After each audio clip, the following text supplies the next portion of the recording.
When the booster pack Ignition Assault released in the OCG in October of last year, it marked the 10,000th unique card being printed in the Yu-Gi-Oh card game. To commemorate the occasion, the card 10,000 Dragon was born, and put into the set to forever mark the set as the moment the card game crossed this threshold.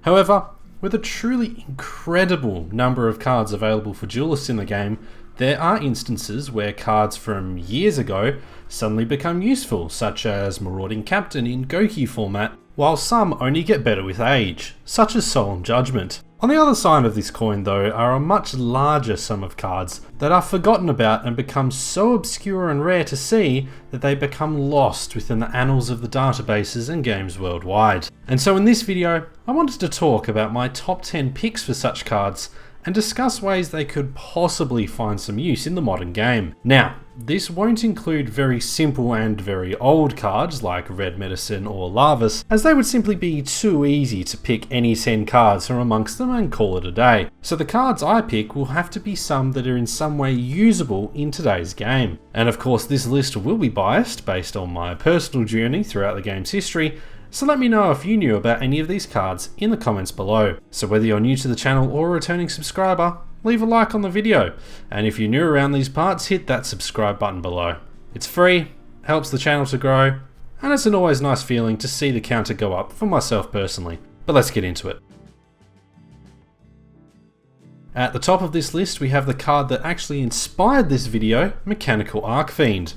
A level 4 with only 100 attack, it says that when it inflicts battle damage, you can special summon a normal monster from your hand or graveyard.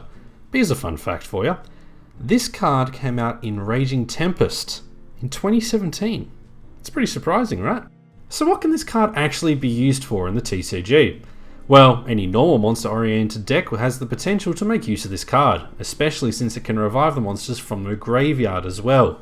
Decks like Phantasm Spiral, for example, could benefit from this card, although getting it to inflict battle damage is the biggest issue.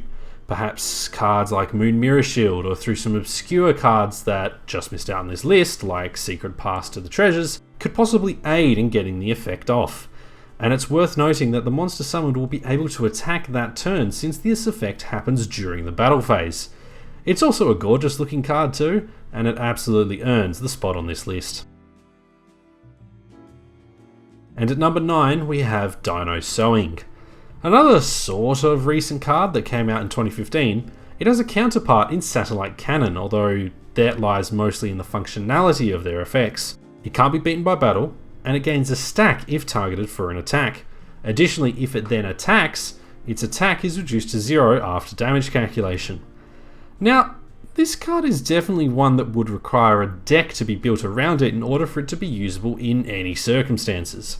Being level 4 is alright, but interestingly, the stats only reset when it attacks, not just when it is attacked. Because of this, and the fact that monsters are usually placed in attack mode no matter the circumstances these days, you could combine this with the likes of All Out Attacks or Staunch Defender in order to draw out a number of attacks from the opponent and then attack them once on the next turn in order to win the duel. All that being said, it was pack filler from the moment it was announced. A fun little card you could build your entire deck around, but that's about it.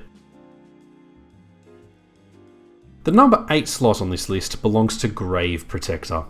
Interestingly enough, this is the only card on this list that I knew of before I began making this video, because I had a fake version of it when I was a kid that was level 3 instead of its actual level. And the card itself isn't actually too bad in the right circumstances. Against extra deck heavy decks, which are almost every deck these days, it can be a good way to stop potential comebacks on the next turn, by shuffling cards back into the extra deck instead of having them go to the grave. Think Symbol Skeleton reviving Dingirsa or Galatea, but they have to be destroyed by battle in order for that effect to work. However, as with most cards on this list, you would have to build a deck around it in order for the effect to be fully utilised. Getting him out along with ways to beat over monsters is the biggest hurdle, and then not getting shunted by his ability on the next turn is important to keep in mind as well. A fun card that I absolutely love the visual design of. And at number 7 we have AntiMagic Prison, which funnily enough doesn't actually negate spell cards. What it does do is target and destroy any one card on the field if your opponent plays a quick play spell card, which is a admittedly rather specific condition to fulfill in order to just destroy one card on the field. However, there are some niche uses for the card if you know what deck you're going to be facing. For example, if your opponent activates El Shaddoll Fusion, you can chain this to destroy one of your opponent's monsters and render them unable to complete the fusion summon they were about to perform. Also, if you're in a pinch, you could chain this to the likes of a Wyncrer in order to dodge around its effect.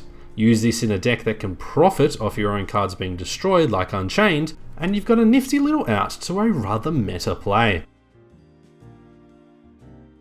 And that brings us to number 6 on the list, Rebound. Aside from having artwork that I can't decide whether it is incredibly morbid or adorable and downright funny, the effect is quite specific, but honestly pretty strong. If your opponent would use an effect to return a card you control to the hand, you can negate that and then send a card from their hand or field to the graveyard. It also then draws you a card if your opponent destroys it while it's set. Both of these effects are honestly pretty good. A counter trap, and therefore only able to be stopped by another counter trap. Sending cards to the grave is one of the strongest effects in the game, and it even keeps you at a net neutral should your opponent destroy it while it's set, and it's only really hampered by its activation requirement being somewhat unusual to see. That said, a new archetype got revealed recently, Adamatia, which has a synchro which returns cards to the hand with its effect. A link to the cards I will leave in the description below. So, if that deck becomes popular or meta, this card could be a good way of stopping that part of their strategy. It's something worth bearing in mind. We've reached halfway through the video, and with the halfway point comes the 5th card on this list, Goddess of Whim.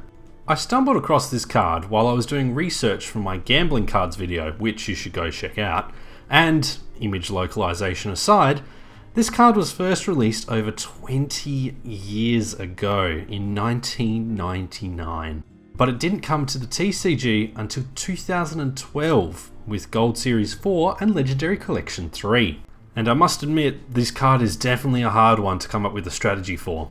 Being a gamble card, it is an inherently risky card to run, doubling its attack once per turn until the end of the turn if you call a coin toss right. However, if you call it wrong, the attack is halved instead. It may find usefulness in equip-focused decks, as it simply doubles whatever its attack is at the time of the coin toss. So if, for example, it's the only monster out and is equipped with one United We Stand and an Axe of Despair, its attack will go from 2750 to 5500. Now, obviously you would have to get the coin toss correct in order for this to happen, but considering it can also be summoned by the likes of Valhalla or Shining Angel, there are ways to get it out and make use of its double attack effect, surprisingly. And at number 4, we have Tailor of the Fickle. The only quick play spell on this list. It has a rather simple effect, allowing you to move any equipped card from one monster to another, and with its nature as a quick play, you can do this basically anytime you wish. Now, initially this card wasn't on the list despite how obscure it is, because its effect wasn't really useful today. But with the release of the new Plunder Patroll archetype as a TCG exclusive, a link I'll leave in the description below, it gives me an excuse for this card to be on here because I absolutely love the concept of Tailor and what it can accomplish. For example, if the Patrol Xyz is equipped with a card, it can banish one of your monsters and search a card as a quick effect if it has another card from the archetype equipped to it. However, if you activate Tailor first before you summon any monsters, you can prevent that interruption and potentially move forward with your plays easier. Am I grasping at straws for an excuse to include this in my video because I think it's neat? Yes. Yes, I am. Let's move on to the number 3 spot on this list. And that spot belongs to Illusory Snatcher, a level 7 monster which, when you tribute summon another monster, can summon itself from the hand and copy the type, attribute and level of the monster that was tribute summoned. It also has the small Monarch stat line, just in case the artwork didn't tell you which deck this was supposed to be used in. Now, this one is pretty self-explanatory, which makes me surprised why I never saw it really discussed when it came to the extra deck version of Monarchs. While it can definitely be cloggy, it interacts well with the Monarch spell and trap lineup, and also provides a deck with a way to get to any rank 6 or rank 8 monster just by tribute summoning a Monarch. and even matches the type and attribute in the rare cases where that may be necessary. Overall, a surprisingly good card, but the fact that it didn't really ever come up is the reason it found its way to the number 3 spot on this list. And coming in second to last on the list, we have a rather interesting little card in Silent Insect. Change to defense position whenever it is normal or flip summoned, it negates the effects of all continuous spell and trap cards while it's face up on the field. Now this card has been around since 2005, and it earns the number 2 spot on this list not only because it has a rather unique effect for such an odd little card, but it can also really shut down a lot of the power of cards that are used in some decks today. 2 that immediately come to mind, that being my Mech Knights, but also, funnily enough, True Dracos, who lean quite a bit on their back row, which, surprise surprise, are all continuous. And if that's not enough, it negates their effects in the graveyard as well. That means no removal when they are sent to the graveyard. So by keeping this card on the field, you'll be able to stop the majority of the True Draco strategy. And that's why it's got the number 2 spot on this list. And the number 1 card you probably haven't heard of, and I certainly had no idea about, is Cursive Fiend. The most unusual card on this list by a long way. It changes the battle positions of every monster on the field if applicable, and then these positions can't be changed during the turn it's activated outside of a card effect making it so. However, this normal spell, can only be played during your own standby phase, and it is the only one of its kind in the entire game to be able to do this. Now, does it have any uses today? Certainly not, when it comes to any meta decks, but any decks that can make use of changing battle positions, such as Morphtronics, could make a use of this card. Additionally, at a casual level, if one of your friends absolutely swears by Cloudians and is being particularly annoying one day, you can play this card in your deck to just blow up any monsters he may have out at the time. A bit of a dick move, sure, but I think the idea of using a card that no one has any right to know about is pretty funny indeed. And those are my top 10 cards you probably didn't know about. If you did know about any of these by chance, let me know in the comments below. And if you know any cards that you think I won't know about and are pretty obscure in their own right, let's discuss them. I'm sure we'll be able to find a way to make some use of them in today's game. Or maybe not. Who's to say? Now, for those who don't know, I am also streaming on Twitch at the moment. I don't have a set schedule. Once I do have one, I will definitely post it in the little info section below. But if you're interested in watching me come play some games, variations of different games, depending on what I feel like playing at the time, and just chilling out, having some chill chats with us and whoever else is in the chat at the time, there's a link in the description below to my Twitch. Leave a follow, have a look at some of the videos that are there, and see what you think. Might have some fun, who knows. Don't forget to give each other a hug every now and again, folks.